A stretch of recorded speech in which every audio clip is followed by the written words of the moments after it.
creation, research, transformation, technology, life, human, and science. Have you ever wondered how science and technology started in the Philippines? Well, we encourage you to not skip this video, for we are going to tell you the function and importance of science and technology in the Philippine society. Good day, everyone. We are BSBA HR2L from Navotas Polytechnic College. We are here to discuss about the science and technology in the Philippine society. What is science and technology? Science encompasses the systematic study of the structure and behavior of the physical and natural world through observation and experiment. And technology is the application of scientific knowledge for practical purposes.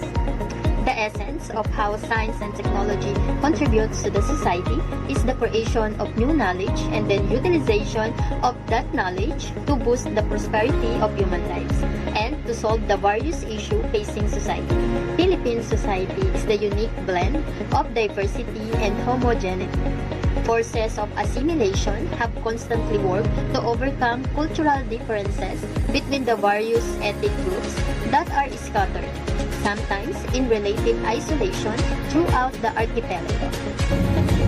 The science and technology in the Philippine society. Early Filipinos already had their own culture and tradition before the coming of the colonizer. Their own system of belief and indigenous knowledge helped them to thrive and survive their lives and communities for many years. The scientific knowledge of Filipino before the Spanish times were incorporated already their way of life, such as planting their crops that provide them food and taking care of animals that help them daily tasks, and their food also production. Early indigenous science were used Filipino in preparing for the soil, agriculture purposes, and the granting movements of heavenly bodies to predict season, documenting uses of medical plants. The technology they used, as if you seen this picture, they uses the carabao for their planting. They uses the carabao to flatten the land that they want their plants or crops to be planted. And also, this is an example of Philippine blade, which included the itak, the sibat, the bolo, and the balisong, and many more. And this is an example of the musical instrument that they developed during those times. It is consists of wood, metal, rock, and even they created the musical instrument using the leaves. During Metal Age, artifacts were also found in the different regions here in our country. The Manungkul jar serves as secondary burial jar excavated from Neolithic burial site at Manungkul Cave at Tabon Cave here in Palawan, Philippines. It takes around 890-710 BC or before Christ. And the two figure on the top of its handle of its cover represents the soul's journey to afterlife. The Golden Tara was discovered in 1970 along river banks of Wawa River in Agusan del Sur, Philippines. It's made out of 21 karat gold, 4 pounds and 5 inches in height. It's a figure of a Hindu Buddhist goddess Tara, and it was kept in the Field Museum of Natural History in Chicago, Illinois since 1922. Philippines in ancient times had many of gold resources, and one of its evidence that prove it is the dead mask.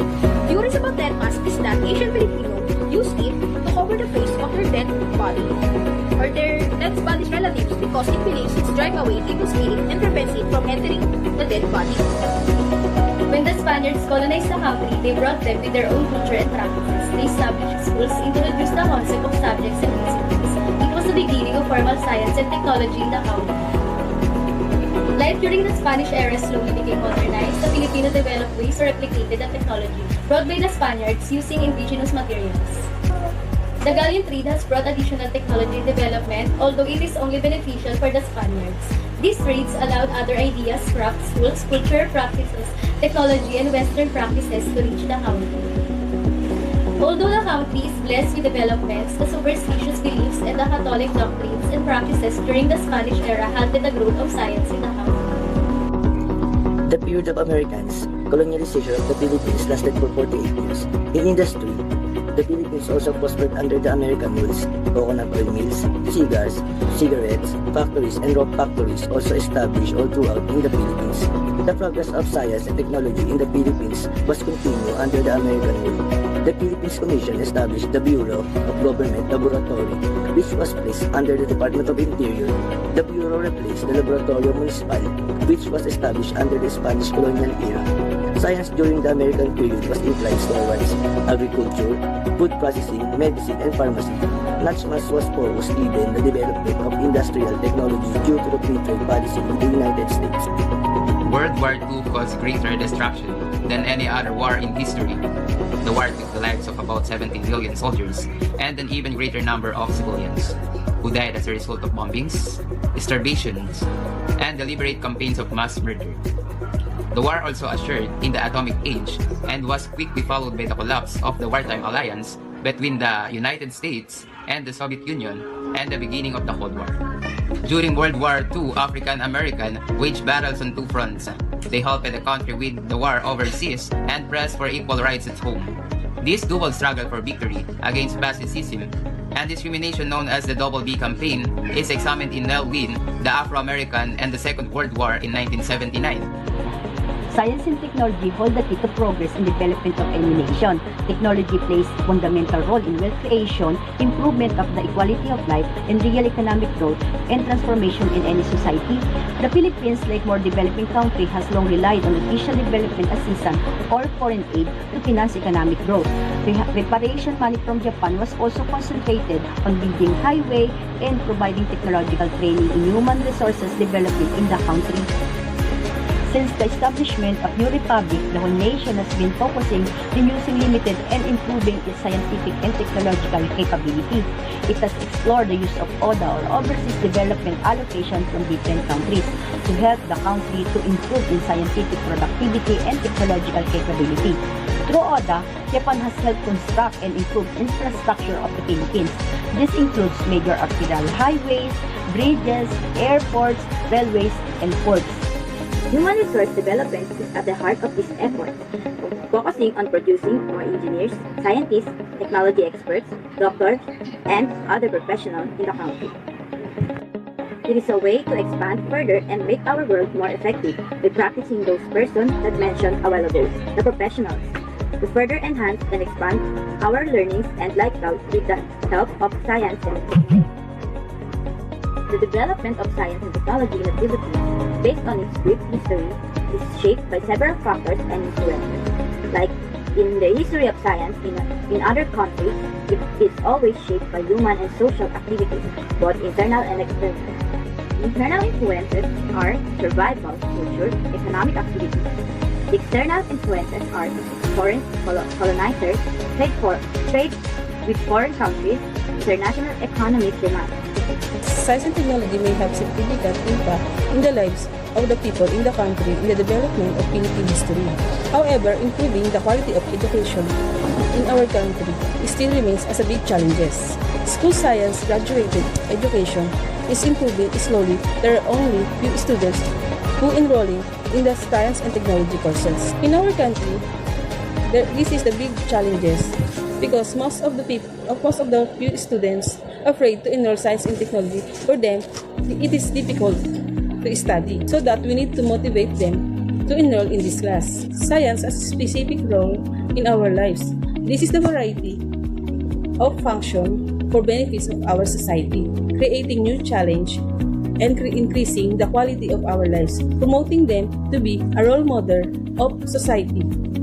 The Philippine government has introduced and implemented several program projects, policies in some areas that will help science and technology in our country. The aim is to increase the demand of the Philippines for technology so that anywhere in our country is in modern civilization, that something can be seen in every place, and we will not lag behind in the ASEAN region with low quality technology, because we can't really keep up with our neighboring countries when it comes to technology. I'm not saying in my explanation that we should compete in other countries. It's just we have to keep up with them. That's why we must value science and technology in our country so that we increase the demand and we do not have to import more products related to technology. NCRP is the National Council on Radiation, Protection and Measurement, formerly the National Committee on Radiation, Protection and Measurement. Now, NCRP clustered 4 policies, which is social science, humanities, education, and international policies and governance. Now, NCRP seeks to formulate and widely disseminate information, guidance, and recommendation on radiation protection and measurement, which represent the consensus of leading scientific thinking. Now, this 4 cluster, which is social science, humanities, education, and international policies and governance, promote and support fundamental for the continuing total improvement of the research capability of the individual scientist or group of scientists. It also provides advice on problems and issues of national interest. Physics, Engineering, and Industrial Research in Earth, Space, Science, and Mathematics. Philippines, the National Research Council, the belief that fundamental research is vital to team of competitive experts.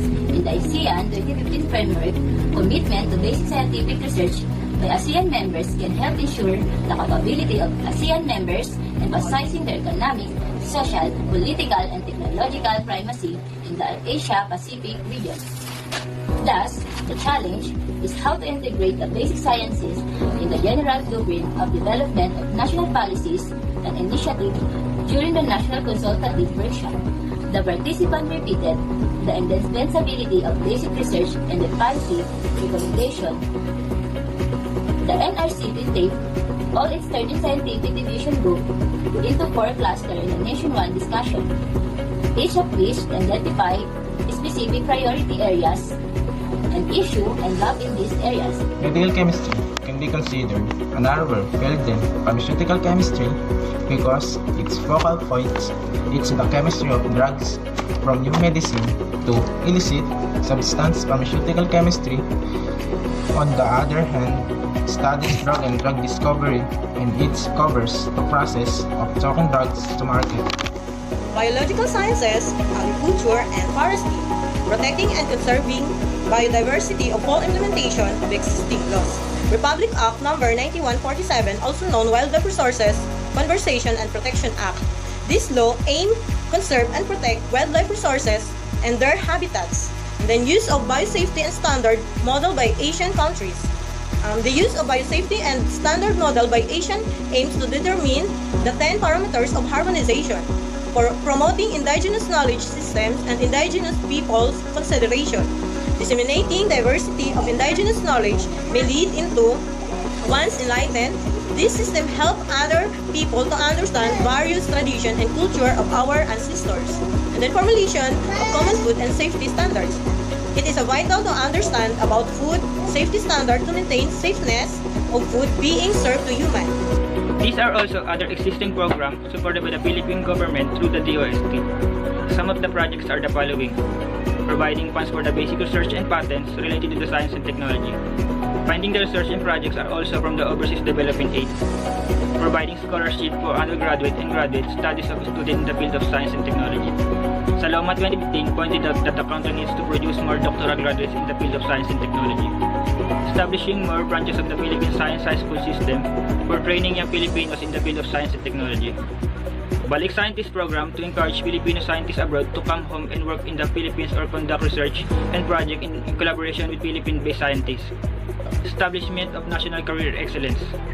Establishment of the regional centers to support specific industries that will lead the country in the different research and development areas.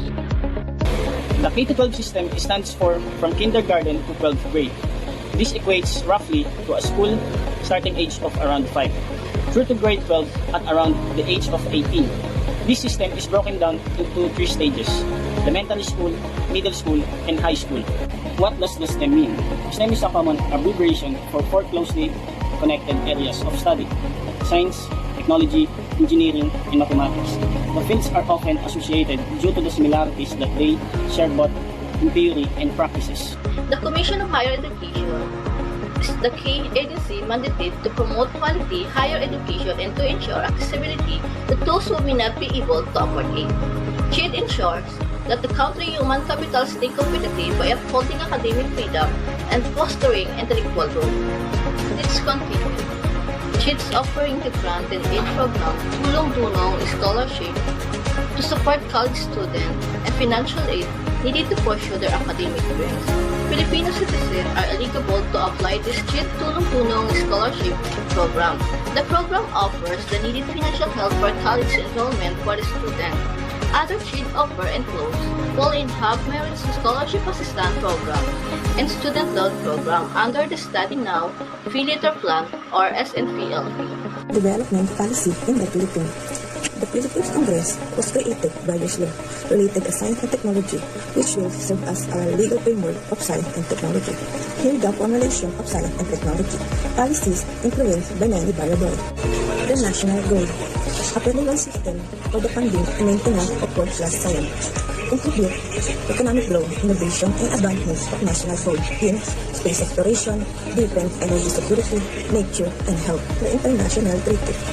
Country with natural agreement commit to promote scientific collaboration, build a relationship between respective scientific institutions and communities, and provide opportunities for capacity building and exchange of ideas and information in order to advance common goals.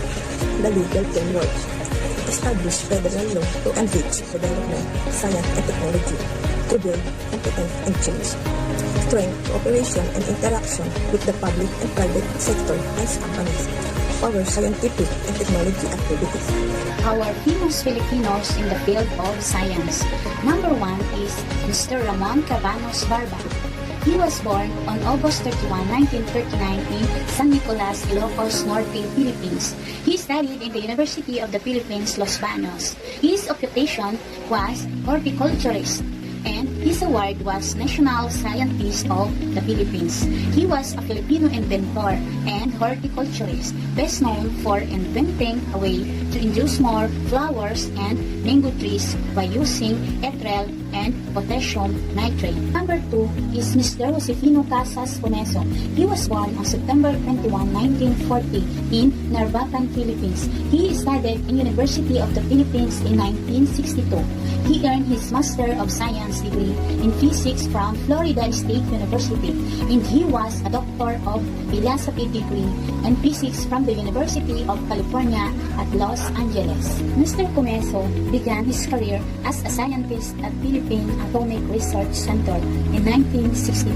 His achievements was instrumental in a global project observing the planet for rapidly declining perennial sea ice cover and produce a paper on the subject that has been cited over 1,000 times. Jose B. Cruz Jr. is a noted control theorist and a distinguished professor of engineering in the Department of Electrical and Computer Engineering. He was born on September 17, 1932 in Malolos, Bulacan. He studied in the University of Illinois at Urbana, Champion, and more. He got received an award, IEE Fellow, and Fellow of American Association for Advancement of Science. Lourdes J. Cruz received her undergraduate degree in chemistry from the University of the Philippines, Diliman in 1962. The Filipino biochemist whose research has contributed to the understanding of the biochemistry of toxic peptides from the venom of fish hunting contest marine snails. Throughout the Philippines, she is known as the sea snail venom specialist. She was born on May 19, 1942 in Tansa, Cavite. She received an award in Outstanding Young Scientist Award in 1981, Achievements Award in Chemistry in 1982, L'Oreal UNESCO Award for Women in Science 2010. Dr. Rafael D. Guerrero III. He was recognized because of his scientific and technical contribution to the growth of sex reversal and hatchery techniques that help commercial fabrication of high-yielding market-sized tilapia in the Philippines and other nations. The contribution of Dr. Rafael D. Guerrero in science is recognized for his pioneering work on tilapia sex reversal technology that contributed significantly to world agriculture. Fabian Milial Derit is a Philippine educator and scientist. He is a professor of chemistry at Ateneo de Manila University. He was born on December 4, 1953 in Manila, Philippines, the son of Conrado S. Derit and Milagros M. Derit. Derit is known for his phytochemical work for the development of legumbin as part of National Integrated Research Program on Medical Plants. Dr. Fabian Dairit is recognized for his outstanding scientific researches in field of chemistry, spectroscopy, and environmental science, which in various ways have contributed in the growth of science and science education in the country. Dr. Enrique Mapua Austria Jr., inventor of neonatal drug test, was born in the Philippines in 1941. He is recognized as a leading pioneer in the field of pediatrics. In his research, he developed a meconium drug test, one of the most sensitive tests to detect presence of illegal substances in newborns, such as drugs, tobacco smoke, alcohol, and other environmental toxicants. His invention is famously used worldwide, and it plays a major role in helping doctors to treat and save babies. Lilian Formalejo Pateña is a Filipino scientist who discovered breed of calamansi and seedless pomelo. She also discovered micropropagation, which established the banana industry in the Philippines. She is also an inventor of leaf bud cutting in cassava. She was recognized as one of the outstanding women in the nation's service in 1998, Women in the Distinction for Science and Technology in 1995, and Outstanding Young Scientist in 1990. First, Mayjam Panganiban is a Filipino mathematician. She is currently a professor of mathematics at Ateneo de Manila University, and Mayjam Panganiban specializes in graph theory and operations research. She completed her PhD at Ateneo in 1981. Mayjam Panganiban is the author of the book A Day's Adventure in Mad Wonderland with Gina Aquilano. Next, we talk about Gregory D. Gutangon. He is a Philippine inventor of the analog antenna, sending a message using fiber optics and digitalization for deployment process. Whether born in Springfield, Massachusetts, on October 26, 1947, Gregory or Greg knew he was a Filipino. He moved to the Ateneo de Manila University to continue the physics course, and it was completed in 1969. The use of fiber optics is a technology used to transmit data. Fiber optics is a thin thread that can pass through a beam of light even if it is bent or folded. This has led to the further improvement of communication technology. There are other Filipino scientists who are recognized here and abroad for their outstanding contribution in science. Cesar A. Saloma, internationally renowned physics, born on March 28, 1960 on Bacalayon, Bohol, Philippines. Edgardo Gomez, famous scientist in marine science, born on November 7, 1938, somewhere in Manila, became a national science in 2014. William Padolino, a chemist and a president of National Academy of Science and Technology, Philippines, born on November 15, 1946, on Pasay City. Angel Chua Alcala, marine science, born on March 1, 1929, on Cauluyon, Negros Occidental, also a member of National Scientists on 2014. In the primitive times, the early Filipino made some handy tools that they used in hunting, building houses, and other activities for survivals. They also have some ideas in every phenomena which believed to be the foundation of the indigenous knowledge. The indigenous knowledge system is a product of life experiences as well as the struggles of the young Filipinos. This knowledge system can also be called a traditional way of knowledge, in which their parents became their first teachers. Indigenous knowledge system also includes prediction of weather conditions in using or by observing the animal behaviors. Indigenous knowledge also believes in the meaning of the formation of the stars, which commonly used in some fortune telling. Our grandparents commonly use some herbal medicines to cure some diseases or illness. We commonly use oregano, malunggay, and other leafy plants. Indigenous knowledge also taught us in preserving juices and wines. Till now, tuba is very famous in some provinces. It is a form of fermented coconut juice. That's the indigenous knowledge system. Until now, indigenous knowledge system is very helpful, even here in the contemporary time.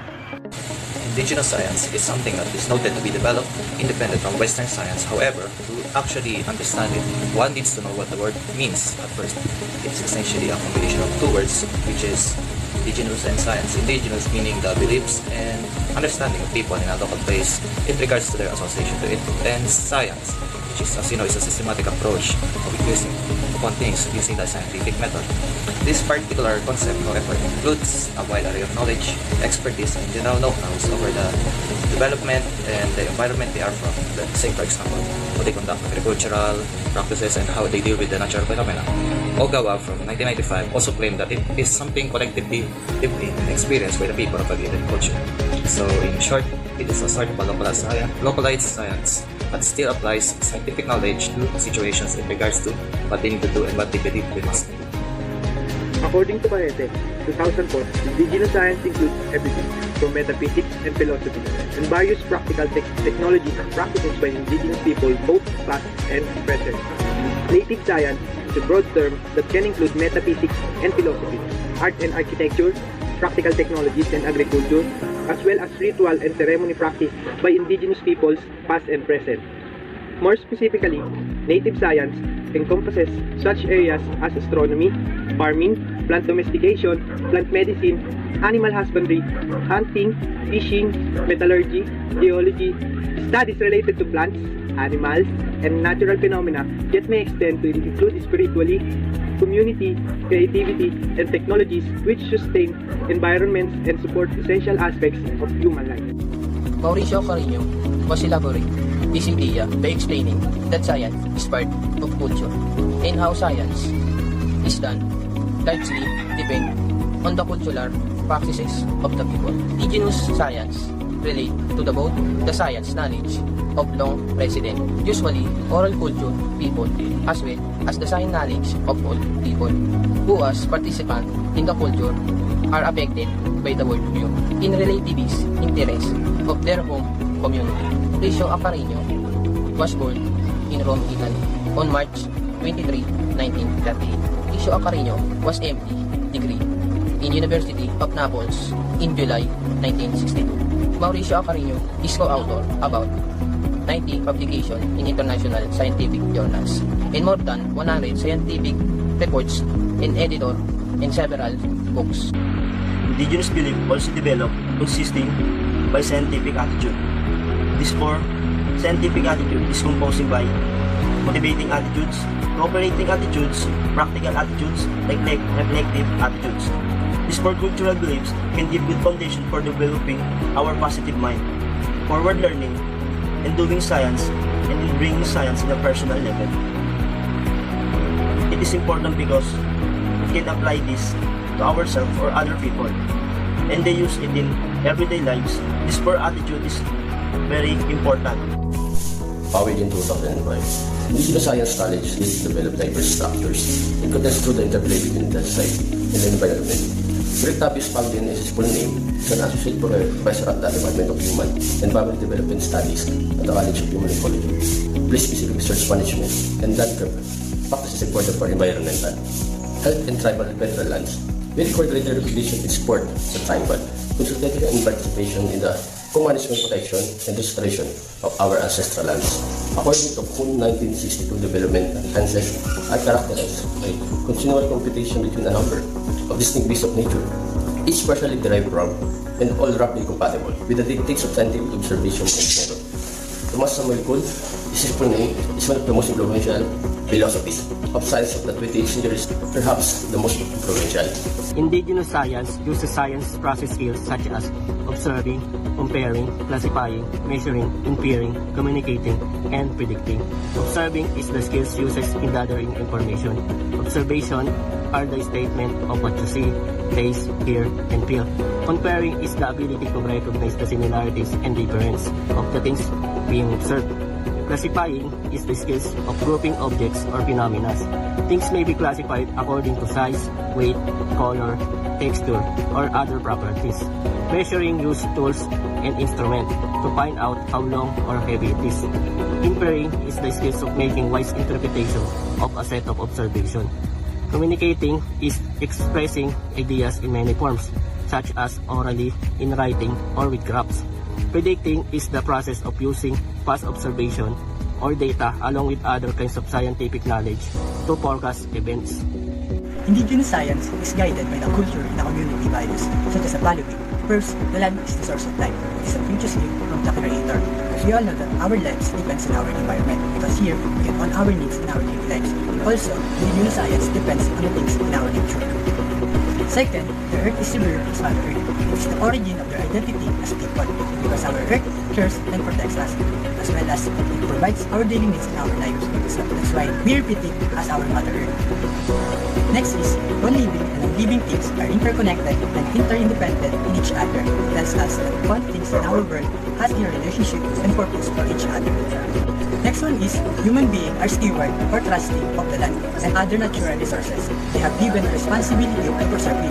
It means we humans are trusted by our Creator and given us the responsibility to take care and to protect our nature. And lastly, nature is a friend to human beings. It needs respect and proper care.